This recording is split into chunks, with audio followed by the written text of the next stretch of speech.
La parole est à Jean-Michel Clément pour le groupe socialiste, républicain et citoyen.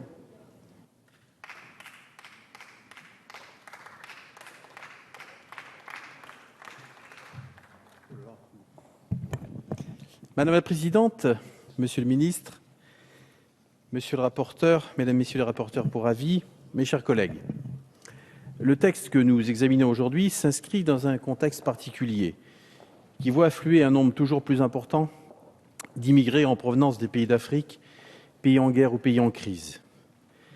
Il s'inscrit aussi dans un contexte où les approches de cette question sont diverses et les politiques européennes indécises à se mettre en œuvre, selon que l'on soit un pays frontalier de cette misère humaine, pays de transit ou de destination prétendument idéalisé par la personne migrante. Parallèlement à la brutalité de ces événements, il y aura toujours des mouvements migratoires, mais tous n'ont pas la même origine. Entre l'immigration illégale d'une part, contre laquelle il convient de lutter le plus efficacement possible, et l'immigration légale, d'autre part, qu'il convient de sécuriser.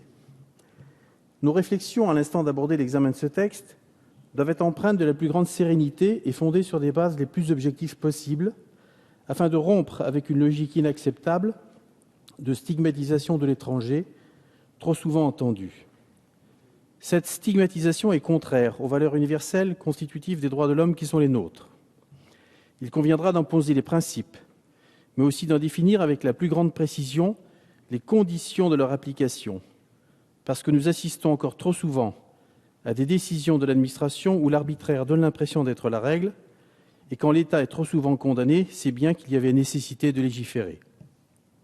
Accueillir un étranger, c'est d'abord établir un contrat avec lui, pour définir un parcours personnalisé d'intégration républicaine, dans lequel nous reconnaîtrons nos règles de vie communes, qu'il s'agisse de l'apprentissage de la langue ou de la vie en société.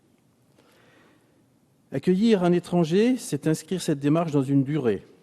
Le texte de loi a retenu la durée de 4 ans en contrepartie de modalités de contrôle. S'agissant de ces derniers, il conviendra d'être suffisamment précis dans les circulaires à venir pour ne pas retomber dans les errements que j'évoquais précédemment. Accueillir un étranger, c'est aussi permettre d'accéder à des formations qui ne sont pas dispensées dans son pays d'origine. C'est une autre manière de participer au co-développement nécessaire à toute politique d'immigration. De toutes ces mesures, nous devons être fiers et les assumer, tout en luttant efficacement contre l'immigration illégale. Il ne saurait, sur ce sujet, y avoir de double langage. Sécuriser les parcours des ressortissants étrangers en France, ainsi que le préconisait notre collègue Matthias Fekl dans son rapport, ne signifie pas manquer de fermeté en matière de lutte contre l'immigration illégale. S'agissant du texte soumis à la discussion générale et après son passage en commission, reste un certain nombre de dispositions objets d'amendements qu'il conviendra de repréciser, de faire évoluer certainement. En effet, les situations rencontrées sont telles que leur complexité pourrait donner à penser que le texte ne réglerait que certaines d'entre elles. Je pense à la possibilité qu'a ouverte notre commission de délivrance d'une carte de séjour aux personnes victimes de violences familiales qui concernent les personnes mariées, alors même que nous savons que les violences conjugales touchent pareillement partenaires et concubins.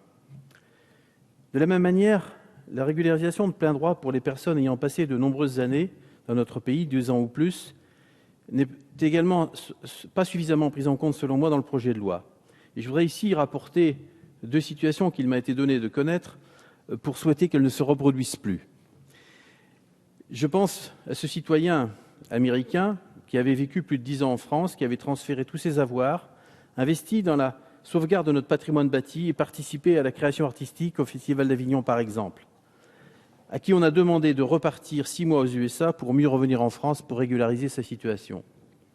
J'ai aussi à l'esprit la situation d'un autre ressortissant américain qui, lui, vit en France depuis plus de 10 ans, né d'un père américain et d'une mère française aux USA, tout comme ses frères aînés qui, eux, bénéficient de la double nationalité, et à qui on a signifié la même obligation de retour pour cause de revenus insuffisants à l'instant du renouvellement de son titre de séjour.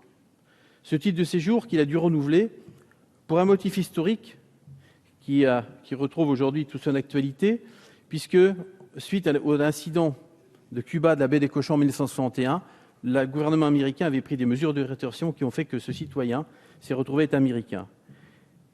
Ses frères qui ont double nationalité vivent en Amérique, lui vit en France. Le paradoxe de cette situation est qu'il a et on lui a demandé de retourner vivre aux États-Unis pendant 6 mois pour revenir en France. Bien évidemment, une telle situation, disons qu'il se trouve plutôt face au mur de l'incompréhension. Qu'une telle situation ne se reproduise plus, et c'est bien d'autres qui viendront demain alléger à la fois le travail de nos préfectures et redonner à notre législation tout son sens. Celui qui fait de l'accueil, qui est une valeur de notre République, mais qui risque d'être remis en cause pour peu que la règle soit imprécise ou interprétable à l'envi. Pour autant, ce texte constitue, à n'en pas douter, une rupture avec les errements du passé, et c'est confiant que nous allons aborder l'examen d'un texte dont notre majorité pourra s'enorgueillir. Merci.